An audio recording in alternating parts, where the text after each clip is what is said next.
Hi hello welcome friends. இதோ பாருங்கள், உரி பாறை மீன் தோலை உரிச்சிட்டோம் பாருங்கள்.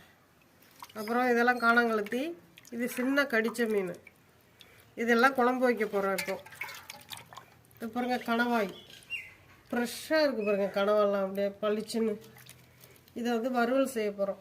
தொக்கு மாதிரி செய்யலாம், லைட்டாக சாந்து உப்பு போட்டு ட்ரை கனவா மாதிரி வறுத்து சாப்பிட்லாம், நல்லாயிருக்கும். இதோ பாருங்கள், இது முட்டை கனவா பார்த்தீங்களா? அதை எடுக்கிற பாருங்கள். இதை இருக்கு பாருங்கள், உள்ள முட்டை கனவா.